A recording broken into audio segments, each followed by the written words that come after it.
उत्तल दर्पण में सिद्ध करें कि F बराबर R/2 या R बराबर 2F, या कह सकते हैं उत्तल दर्पण में सिद्ध करें कि फोकस दूरी वक्रता त्रिज्या की आधी होती है या वक्रता त्रिज्या फोकस दूरी की दुगुनी होती है।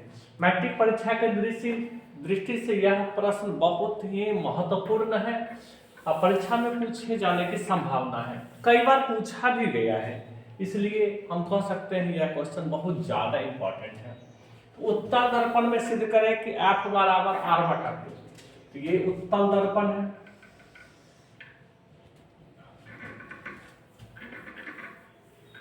उत्तल दर्पण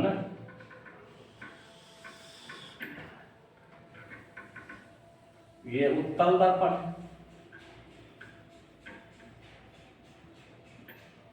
जिस दर्पण में बीच का भाग उभरा हुआ हो तथा दोनों किनारा धंसा हुआ हो उसको उत्तल दर्पण कहते हैं। यह प्रधान अक्ष हो गया। प्रधान अक्ष में यह वक्रता केंद्र C है और ये फोकस F, ये ध्रुव P है OP, ये कोई किरण LM दर्पण के M बिंदु पर आपतित होती है और परावर्तन के बाद फोकस होते हुए परावर्तन के बाद MN दिशा में गुजर जाती है, जिसे पीछे की ओर बढ़ाने पर फोकस पर मिलता हुआ प्रतीत होता है।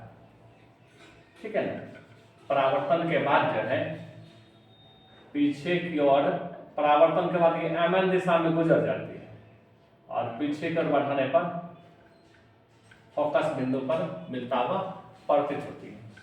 CMS दर्पण पर डाला गया विलंब, ये सीधी रेखा है।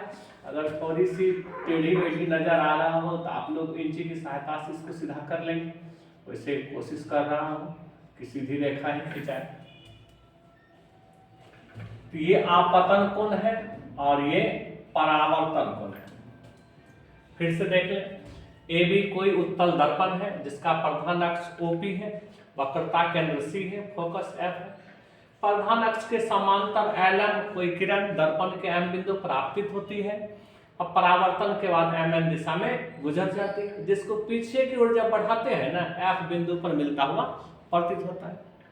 CMS दर्पण पर डाला गया अविलंब है, तो ये आपतन कोण हो गया और ये परावर्तन कोण हो गया।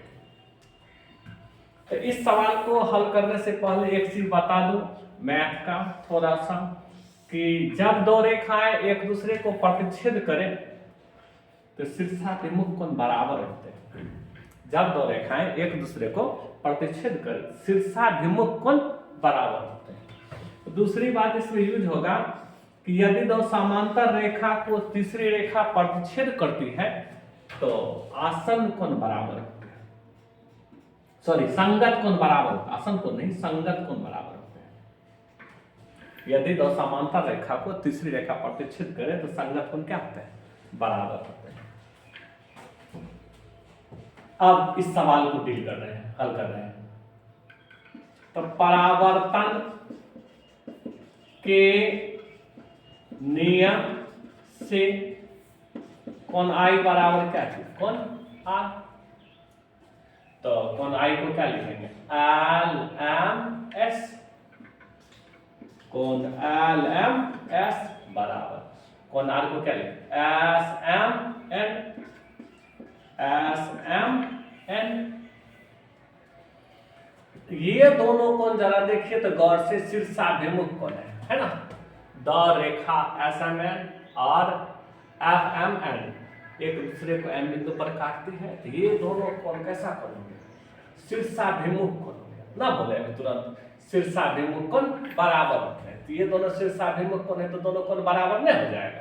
तो CMF बराबर SMN के, CMF बराबर SMN कैसा कोण है तो लिख देता हूं यहाँ, ये शीर्षाभिमुख कोण है, शीर्षाभिमुख कोण अपोजिट एंगल। तो यहाँ देखते LMS बराबर SMM के, CMF बराबर SMM के, मतलब RHS बराबर है, RHS बराबर है तो LHS भी बराबर हो जाएगी, इसलिए LMS बराबर हो जाएगा CMF। इसको इक्वेशन फर्स्ट मान लेते हैं। LM समांतर OP, LM समांतर OP, जब LM समांतर OP नहीं OC कर दीजिए ज्यादा बढ़िया रहेगा, यहाँ से यहाँ तक एक ही रेखा है, LM समांतर OC, तो ये कोण और ये कोण संगत कोण होगा, काहे कि दो समांतर रेखा को तीसरी रेखा प्रतिच्छेद करती है, तो संगत कोण क्या होते हैं, बराबर होते हैं। तो ये कोण और ये कोण संगत कोण LMS बराबर, इस कोण का नाम क्या होगा, MCF के, इक्वेशन सेकंड ना। तो समीकरण 1 और समीकरण 2 से क्या देखते हैं, LHS मिल रहा है ना, LMS बराबर CMF, LMS बराबर MCF, तो हो जाएगा CMF बराबर MCF ना होगा, और ये दोनों कोण बराबर। फिर वही बात, यदि किसी त्रिभुज में दो कोण बराबर हो तो सामने की भुजा क्या होती है, बराबर होती है। यदि किसी त्रिभुज में दो कोण बराबर हो तो सामने की भुजा क्या होती है, बराबर होती है। तो ये दोनों कोण बराबर है, तो इसके सामने की भुजा यही दोनों होगा, ये दोनों बराबर होगा। CF बराबर क्या हो जाएगा, MF के, CF बराबर क्या होगा, MF के। अब CF को क्या लिखेंगे, PC घटा PF, CF क्या लिखेंगे, PC घटा PF, यानी पूरे PC में PF को घटा दें, PC घटा PF बराबर, ये तो MF तो लिखबे नहीं करेंगे, खाली CF के स्थान पर लिखे PC घटा PF, PC घटा PF। अब इसको कहते हैं द्वारक, इसको क्या कहते हैं, द्वारक, इसको कहते हैं दर्पण का द्वारक। यदि दर्पण का द्वारक काफी